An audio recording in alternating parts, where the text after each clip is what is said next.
જિલ્લામાં જેતપર ગામે છેલ્લા અંદાજે 1 મહિનાથી આ ખેડૂત આંદોલન ચાલી રહ્યું છે।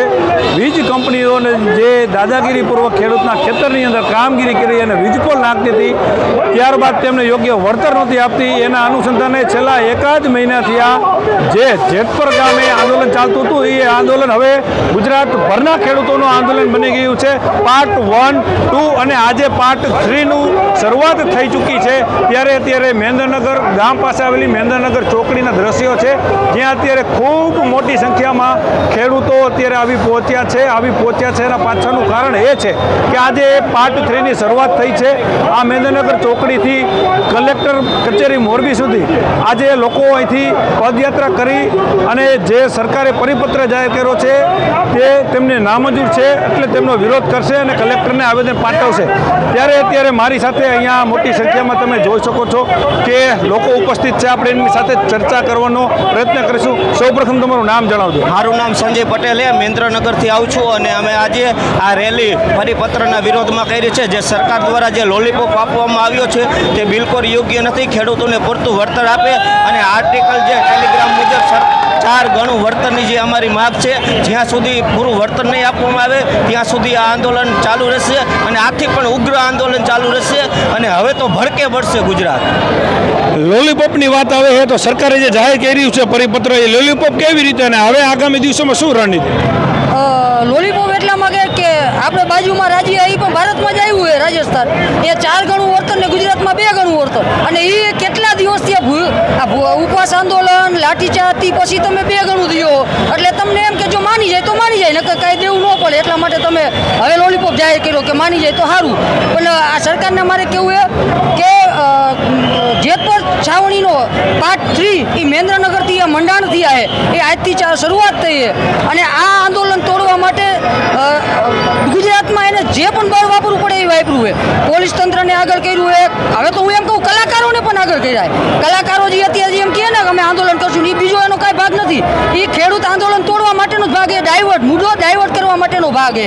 એક બાજુ ચૈતર વસાવવાનું હાલે, એટલે આ બધા સરકારની એક કે ને એક રણનીતિ છે કે ખેડૂતોને ભાગલા પાડી દે, થોડાક આમાં મતે થોડાક ચૈતર વસાવવામાં મતે, એટલે આ ખેડૂત બધા એક ન થાય। પણ જેનું અન્ન ભેગું એના મન ભેગા, આ ખેડૂત અન્ન પેદા કરે ને તો એના મન ભેગા જ રહેશે હંમેશા, અને આ એકતા હવે તોડવી રહી ને એ ખાલી મુશ્કેલ નહીં પણ નામુમકિન છે।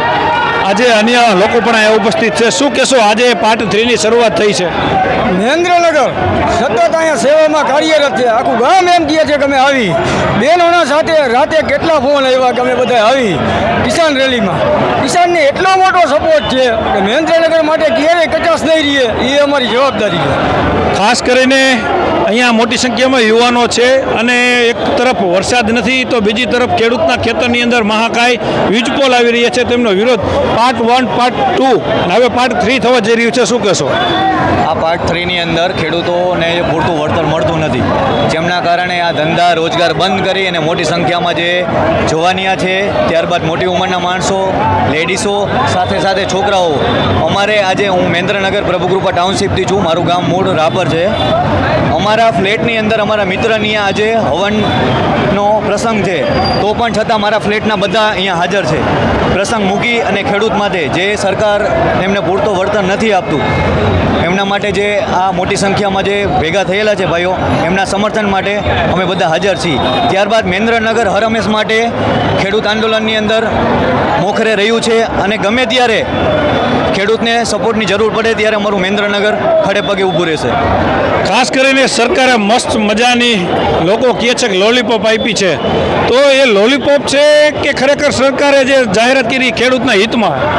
લોલીપોપ તો અત્યારે છોકરાય નથી ખાતા, એ મેં તો 25 વાળી ચોકલેટ માગે, તો અમે તો આ કંઈ ખોરાક સ્વીકારવાના।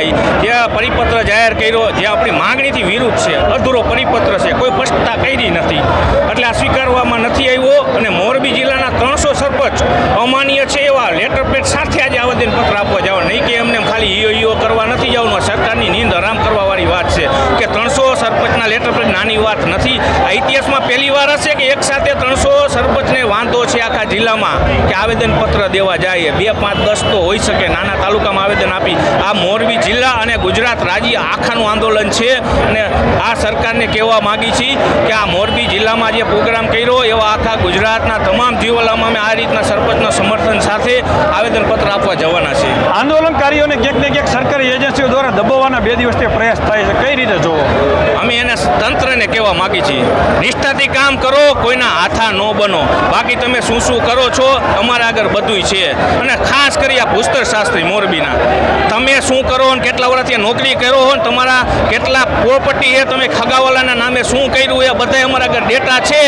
તમને 2 દિવસનો ટાઈમ છે અને હવે કોઈ પણ ખેડૂતના તંત્ર દ્વારા દબાવવામાં આવશે તો અમે આ રસ્તા આવેદનપત્ર દેવા જઈએ ને એવી રીતે જે રેતી ખનીજ ચોરી કરે છે રસ્તા રોકી અને એના આબરૂના ધજાગરા કરી નાખશું.